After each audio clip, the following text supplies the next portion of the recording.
Hello, welcome all of you. I am Assistant Professor Navnath Pawar from the Department of Botany, SNJBS Art, Commerce and Science College, Chandwad. And this is our 7th lecture on seed science.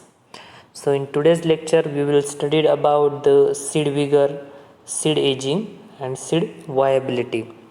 But before I am going to start our today's lecture, we are revise about some last concept or last lecture concept. In last lecture, we are studied about the seed germination, right? In which we are studied the definition of seed, means seed germination. Sorry, definition of seed germination. Seed germination means embryo wake up from the state of dormancy and take active life. और दूसरा जो definition था वो simple सा था कि seed germination जो है तो growth of seed into young plant और emergence of radicle through the seed coat, ऐसे 3 डेफिनेशन दिए थे मैंने।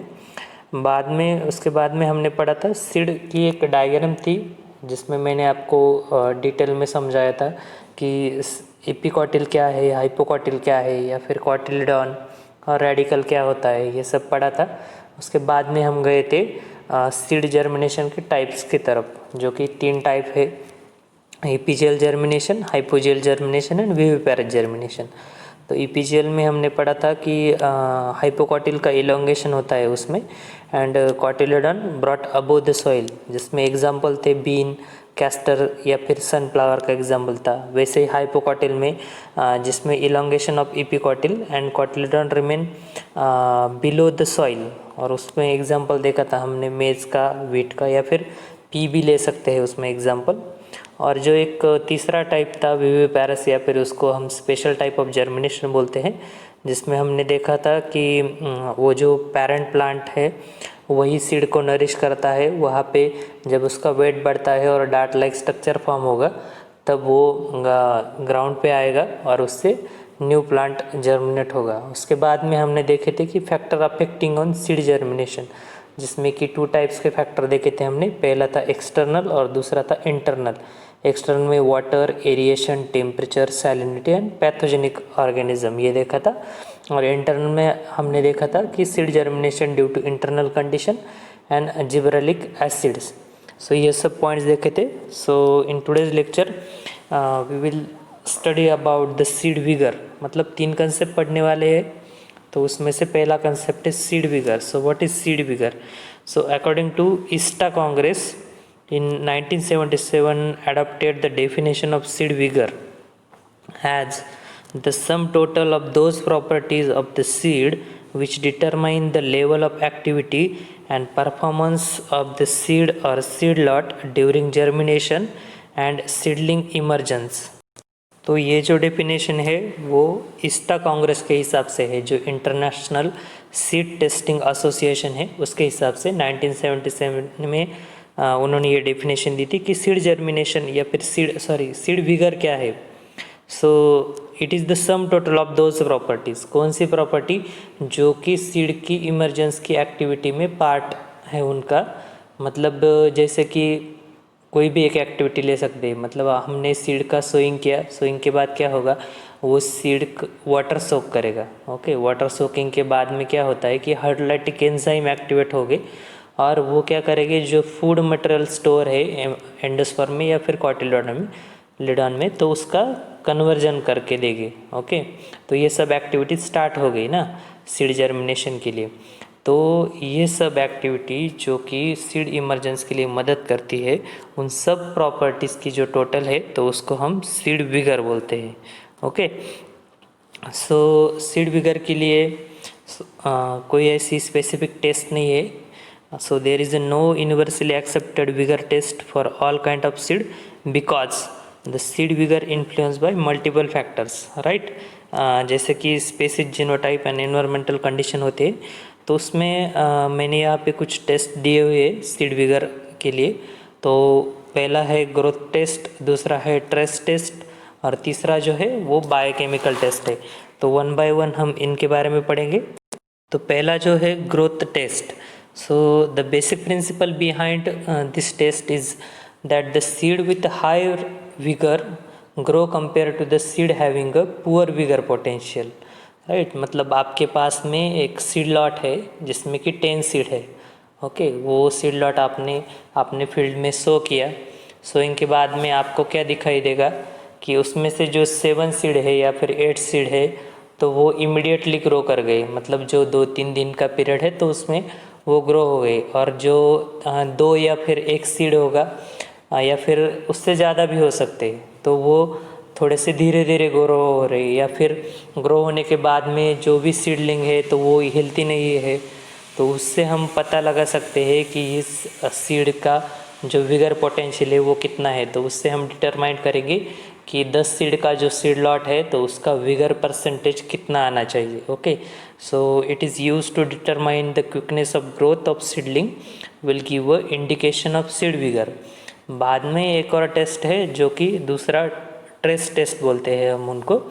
जैसे कि ट्रेस कंडीशन किसको बोलेंगे आप, कि जैसे सॉइल में अगर हमने साल्ट का कॉन्सेंट्रेशन बढ़ा दिया तो क्या होगा, स्ट्रेसफुल कंडीशन आ गई। या फिर कुछ जो सीड है तो उनको ग्रो होने के लिए लो टेम्परेचर चाहिए तो उनको हमने हाई टेम्परेचर में रख दिया तो ये उनके लिए स्ट्रेस हो गया। Okay, so seed with higher vigour potential perform better than low vigor seeds when treated under unfavorable condition, that is high or very low temperature, high humidity, some physical barriers etc। तो ये सब factor हम ले सकते हैं। जैसे कि वही एग्जांपल लेते हैं 10 सीड लॉट का। तो 10 सीड का हमने एक लॉट लिया और उसको क्या, वो जो लॉट है तो वो जनरली लो टेम्परेचर में ग्रो होता है। मतलब उनको टेम्परेचर चाहिए ग्रोइंग के लिए 10 डिग्री सेल्सियस, लेकिन हमने उसको रखा 20 डिग्री सेल्सियस या फिर 30 डिग्री सेल्सियस पे। तो वहाँ पे आप क्या देख सकते हैं कि उनके लिए ये स्ट्रेस कंडीशन पैदा हो गई। अभी स्ट्रेस कंडीशन में भी जो सीड ग्रो कर गए तो उनका विगर पोटेंशियल क्या है, ज़्यादा है। तो इससे आप ये पता लगा सकते हैं। बाद में जो तीसरा टेस्ट है वो है बायोकेमिकल टेस्ट।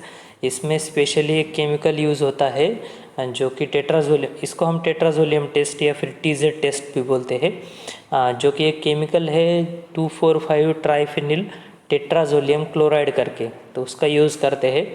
हमारा जब प्रैक्टिकल होगा तो प्रैक्टिकल में हम देखेंगे इसका यूज़। ओके, तो इसमें जो फॉर्मेजोन होता है वो स्टेन करता है सीड के लिविंग टिश्यूज़ को। और कैसे स्टेन करता है, रेड कलर में। मतलब प्रैक्टिकली क्या करते हैं हम लोग कि जैसे मेज़ का सीड है तो मेज़ के सीड का जो एम्ब्रियो है, मतलब मेज़ के सीड को पहले हम कट कर देते हैं 2 पार्ट में और बाद में उसको हम उस केमिकल में डाल देंगे 1% या फिर 0.1% जो भी कॉन्सेंट्रेशन होगा उसमें। जब हम डालेंगे और 2-3 आवर्स के बाद में या फिर 1.5 आवर्स के बाद में उसका रिज़ल्ट अगर देखेंगे तो वो जो एम्ब्रियो है वो स्टेन हो जाता है रेड कलर में। अभी अगर सीड का विगर पोटेंशियल ज़्यादा है या फिर उसमें लिविंग टिश्यूज़ है तभी वो रेड कलर अपीयर होगा, अदरवाइज़ वो रेड कलर अपीयर नहीं होता। ओके, तो ये तीसरी बायोकेमिकल टेस्ट है सीड के टेस्टिंग के लिए, सीड विगर के टेस्टिंग के लिए। उसके बाद में हम देखने वाले हैं seed ageing. So deteriorative changes occurring within the seed with time that increase it vulnerability.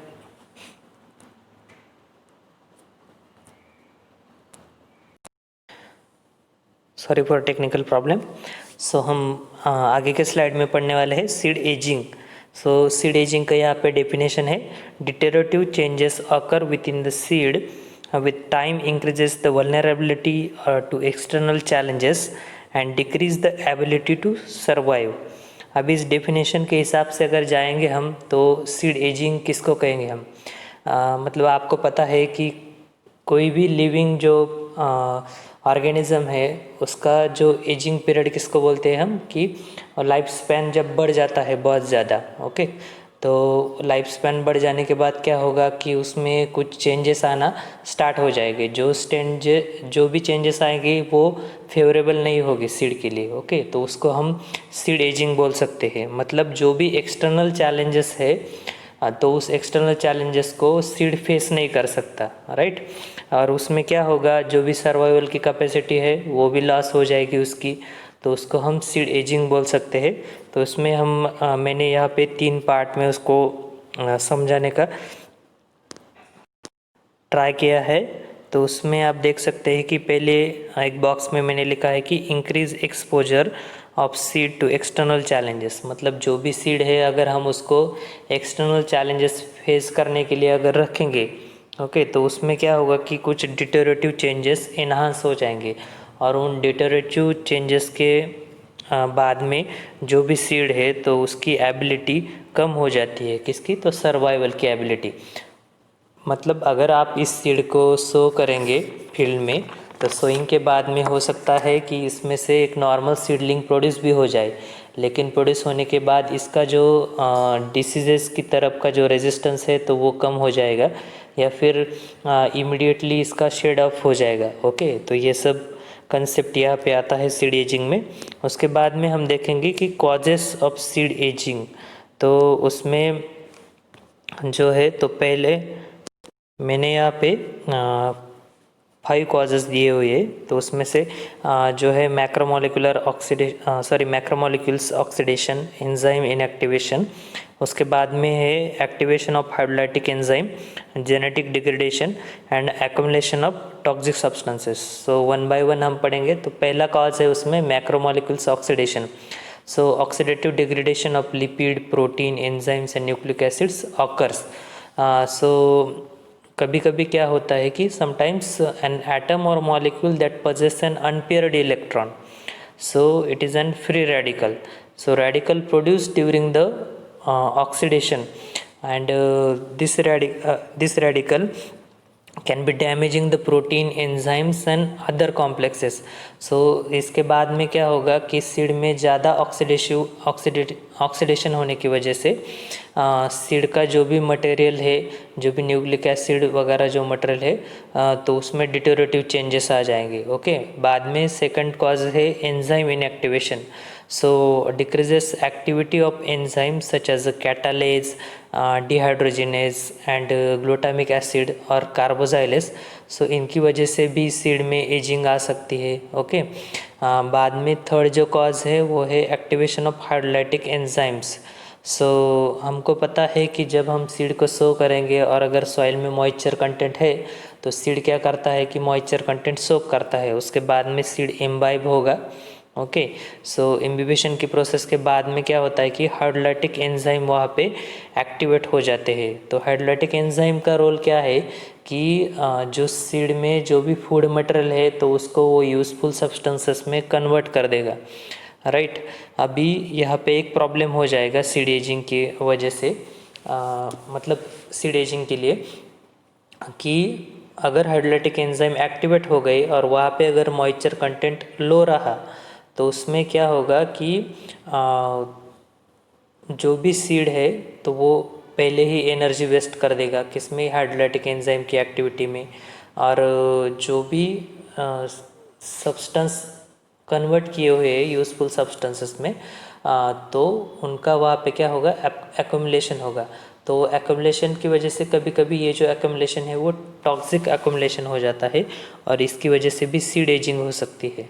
Okay, मतलब जब भी सीड सो करेंगे हम तो मॉइस्चर कंटेंट बराबर चाहिए, उसके मतलब लेवल में चाहिए। अगर लेवल में नहीं होगा तो सीड क्या करेगा कि जो भी एनर्जी है तो उसका एक्सपेंडिचर कर देगा किसमें? कि सब्सटेंस को कन्वर्ट करने में, और जो भी सब्सटेंसेस कन्वर्ट हुए हैं तो उनका यूज़ भी होगा नहीं।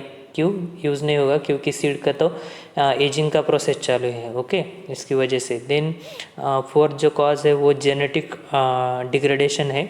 Genetic degradation means DNA damage can be due to an uncontrol degradation. मतलब कि क्या होगा, अगर कोई एम्ब्रियो है तो एम्ब्रियो में प्रोग्रेसिव फ्रैगमेंटेशन होता है किसी भी सीड में। प्रोग्रेसिव फ्रैगमेंटेशन अगर होगा तभी तो सीड डेवलप होगा, मतलब उससे सेल वगैरह सब डेवलप होगा। लेकिन कभी कभी क्या होता है कि ये जो प्रोग्रेसिव फ्रैगमेंटेशन है ये अनकंट्रोल्ड तरीके से होता है, और अनकंट्रोल्ड तरीके से क्या होगा, होगा तो क्या होगा कि इसमें जो डीएनए है तो डीएनए को डैमेज हो जाएगा, और डैमेज की वजह से जो भी एक्सटेंसिव डीएनए ऑक्सीडेशन होगा। और हमको तो पता है अगर डीएनए ऑक्सीडेशन होगा तो क्या होगा कि फ्री रेडिकल्स वहाँ पे आ जाएंगे, और फ्री रेडिकल बाद में जो भी प्रोटीन्स, लिपिड्स या फिर अदर एंजाइम्स वगैरह है तो उनको भी डैमेज करेंगे। तो ये एक कॉज है। बाद में लास्ट का जो कॉज है वो accumulation of toxic substances. So under low moisture storage, reduced respiration and enzyme activity may be responsible for accumulation of toxic substances that reduces the seed viability. So the presence of abscisic acid or germination inhibitors, so ये सब toxic substances के accumulation की वजह से भी seed aging हो सकता है। तो हमने यहाँ पे seed aging की causes देखे। बाद में हम देखने वाले हैं symptoms of seed aging। तो सीड एजिंग की सिम्टम्स में मैंने यहाँ पे फिर से 5 पॉइंट दिए हुए हैं। उसमें पहला है मॉर्फोलॉजिकल चेंजेस, सेकंड है अल्ट्रास्ट्रक्चर चेंजेस, उसके बाद में है लॉस ऑफ एंजाइम एक्टिविटी, बाद में है रिड्यूस रेस्पिरेशन, और लास्ट में परफॉर्मेंस सिम्टम्स। मतलब परफॉर्मेंस सिम्टम्स में हम कब देखने वाले हैं ये सब कि सीड को हम फील्ड में शो करेंगे तो वो कैसे परफॉर्म करेगा। ओके, तो पहला चेंजेस यहाँ पे देख सकते हैं, या फिर पहला जो सिम्टम है वो है morphological changes. So morphological changes आपको क्या दिखाई देगी सीड एजिंग के? So darkening of seed coat in deteriorative seeds, जो भी डिटोरेटिव सीड है तो वो डार्क हो जाता है, या फिर कुछ नेक्रोटिक लेसन्स जो है वो कॉटिलडॉन पे डेवलप हो जाएगी। तो ये पहला सिम्टम्स हुआ। दूसरा है अल्ट्रास्ट्रक्चर चेंजेस। उसके अल्ट्रास्ट्रक्चर में क्या चेंजेस होगा? So coalescence of lipid bodies in embryo has been found in broad group species. और जो भी मेम्ब्रेन है, मतलब प्लाज्मा मेम्ब्रेन या फिर प्लाज्मा लेमा, ये भी सीड में सम स्पीसीज में क्या होगा, विड्रॉल हो जाएगा। ओके, सो ये सब अल्ट्रास्ट्रक्चर चेंजेस आ जाएंगे। बाद में थर्ड पॉइंट है लॉस ऑफ एंजाइम एक्टिविटी। तो एंजाइम एक्टिविटी के बारे में थोड़ा पहले भी पढ़ा है हमने। तो जो भी सीड है, enzyme that have been correlated with seed deterioration are dehydrogenase, catalases और पेरोक्साइडेस। तो ये सब क्या कर जाएगी कि इनकी जो एक्टिविटी है वो लॉस हो जाएंगी। सिम्टम में ये सब आ जाएगा। बाद का जो सिम्टम्स है उसके तो reduce respiration. So as seed deteriorate respiration become progressively weaker. Progressively weaker मतलब क्या कि आज अगर रेस्पायर कर रहा है सीड तो कल उससे थोड़ा कम रेस्पायर करेगा, बाद में उससे और कम रेस्पायर करेगा, और धीरे धीरे डिटोरेशन की वजह से ये रेस्पिरेशन का प्रोसेस स्टॉप हो जाएगा। ओके, उसके बाद में जो सिम्टम्स है तो वो है परफॉर्मेंस सिम्टम्स। तो परफॉर्मेंस सिम्टम्स कब आएंगे? मैंने बोला था कि जब आप सीड को शो करेंगे फील्ड में तो आपको क्या दिखाई देगा कि loss of field emergence potential. मतलब जो भी सीड ग्रो हुए तो उनका जो भी फील्ड इमर्जेंस पोटेंशियल है तो वो लॉस हो जाएगा। बाद में decrease resistance to environmental stresses, मतलब कोई भी अगर डिसीज़ हुआ तो डिसीज़ को वो रेजिस्ट नहीं कर पाएगा। या फिर मॉर्फोलॉजिकली एबनॉर्मल सीडलिंग में भी प्रोड्यूस, जो सीडलिंग है वो प्रोड्यूस तो होगा लेकिन एबनॉर्मल रहेगा। ओके, और ये सब परफॉर्मेंस सिम्टम्स आपको फील्ड में दिखाई देंगे। ओके, तो ये सब थे सीड एजिंग के सिम्टम्स। उसके बाद का पॉइंट हम देखेंगे सीड वायबिलिटी। सो सीड वायबिलिटी क्या है? सो सिंपल सी डेफिनेशन यहाँ पे है। Viability viable seed are those that have the capacity to germinate, or in simple word it is the ability of embryo to germinate and produce normal seedling। तो ये definition I think आपको ज़्यादा explain करने की ज़रूरत नहीं है कि ये क्या है। वायबिलिटी मीन्स कि सीड की कैपेसिटी जर्मिनेट होने की, या फिर एम्ब्रियो की एबिलिटी है सीड मतलब नॉर्मल सीडलिंग प्रोड्यूस करने की। ओके, बाद में इम्पॉर्टेंट जो पॉइंट है वो हम देखेंगे कि फैक्टर अफेक्टिंग सीड वायबिलिटी। तो सीड वायबिलिटी में भी दो टाइप के फैक्टर अफेक्ट करते हैं। पहला जो है वो इंटरनल फैक्टर्स है और दूसरा जो है वो एक्सटर्नल फैक्टर है। तो हम वन बाय वन सब देखेंगे। सो इंटरनल फैक्टर में पहला फैक्टर लेंगे वो है seed coat. So mechanical injury to seed by threshing usually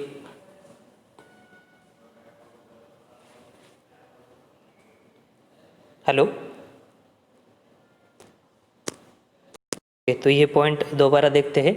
seed coat mechanical injury to seed by threshing usually contribute to reduction in germination capacity and to an accelerate loss of viability storage. तो पहला जो factor है internal factor में वो है seed coat.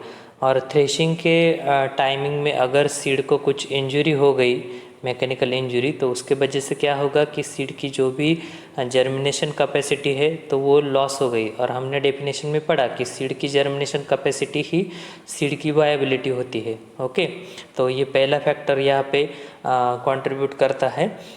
बाद में जो सेकंड फैक्टर है वो है सीड कोट कलर। अभी जो chickpea, cowpea and long bean ये जो है तो उसमें आपको कलर दिखाई देंगे।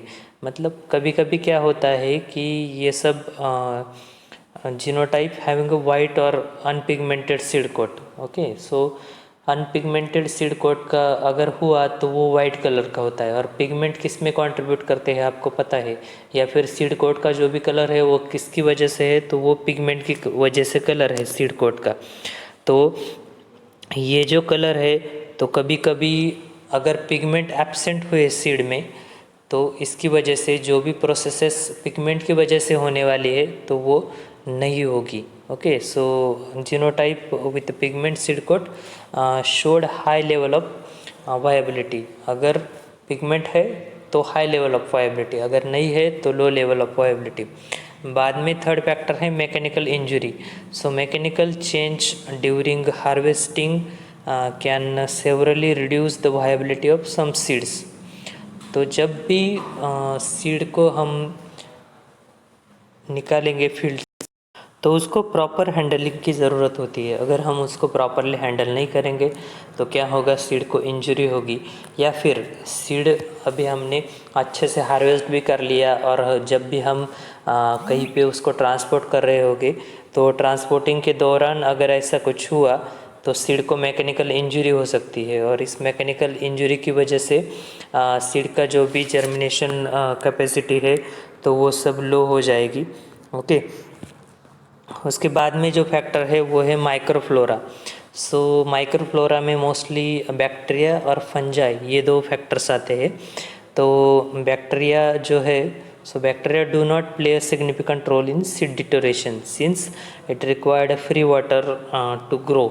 ओके, अगर फ्री वाटर होगा तो ही बैक्टीरिया अच्छे से ग्रो कर पाएगा। लेकिन अगर मॉइस्चर कंटेंट ज़्यादा हुआ, if condition where moist enough, this would encourage growth of fungi which suppress bacterial growth. तो वहाँ पे फंगस क्या करेगा कि बैक्टीरियल ग्रोथ को सप्रेस कर देगा। लेकिन ऐसा नहीं है कि बैक्टीरिया चला गया तो उसके बाद में फंगस सीड को कुछ नुकसान नहीं करेगा। ओके, तो फंगस भी सीड को उतना ही नुकसान करेगा और उसके बाद में सीड की जो वायबिलिटी है तो वो लॉस हो जाएंगी। और लास्ट का जो फैक्टर है वो है time. So different seed from same seed pot will have a different degrees of viability in embryo. तो अगर आप देखेंगे कि सेम सीड पॉट मतलब मूंग बीन या फिर कोई है तो वो कैसे है कि पॉड्स में आते हैं, आपको पता है। तो एक पॉड में जो भी सीड है तो उनका जो वायबिलिटी डिग्री ऑफ वायबिलिटी है एम्ब्रियो का, तो वो एक जैसा नहीं होता, वो कैसा है, डिफरेंट होता है। कभी कभी क्या होता है उनमें से कुछ जो सीड है वो लॉन्गर पीरियड के लिए डॉर्मेंसी में चले जाते हैं। तो उनको क्या मतलब जर्मिनेशन के लिए उनको टाइम लगता है, राइट। तो कभी कभी ये डॉर्मेंसी पीरियड इतना ज़्यादा बढ़ जाता है कि उनकी जो वायबिलिटी है वो लॉस हो जाती है। मतलब किसी सीड की अगर वायबिलिटी 1 ईयर की है और उसका डॉर्मेंसी पीरियड अगर 1.5 ईयर तक चला तो वो सीड की वायबिलिटी क्या हो जाएगी, लॉस हो जाएगी। ओके, सो ये सब फैक्टर्स यहाँ पे कंट्रीब्यूट करते हैं सीड वायबिलिटी में। बाद में हम देखेंगे कि external factors. So external factors में जो फैक्टर है वो है moisture, temperature, humidity, light, gas during storage, insects and mites. तो पहला जो फैक्टर है वो देखेंगे हम moisture. The amount of moisture in seed is the most important factor influencing seed viability during storage. Generally, if seed moisture content increases, storage life decreases, right? अगर seed का moisture content बढ़ेगा तो seed की storage life क्या होगी, decrease होगी। मतलब ऐसा है कि अगर मॉइस्चर कंटेंट को आप लो रखेंगे तो उससे क्या होगा कि जो भी माइक्रोब्स है तो उसका अटैक कम हो जाएगा सीड पे, राइट। और उसकी वजह से सीड का जो लाइफ है वो बढ़ेगा। लेकिन ये मॉइस्चर अगर बहुत ज़्यादा कम हो गया, मतलब 4 डिग्री से अगर उसको हम कम कर दिया, तो उसमें क्या होगा कि सीड को जो एक्सट्रीम डेसिकेशन की वजह से लॉस हो जाएगी उसकी वायबिलिटी, राइट। तो मॉइस्चर कंटेंट एक फैक्टर है एक्सटर्नल, जो कि सीड की वायबिलिटी पे बहुत ही ज़्यादा अफेक्ट करता है। उसके बाद में है temperature. So it play a important role in life of seed, means insect and mould increases as the temperature increases, right. अगर टेम्परेचर को हम डिक्रीज करेंगे तो इंसेक्ट और मोल्ड थोड़ा सा कम इंक्रीज होगी। अगर हम उसको ज़्यादा रखेंगे, मतलब अभी ये 2 फैक्टर हमको मेंटेन रखना है, एक है मॉइस्चर और दूसरा है टेम्परेचर।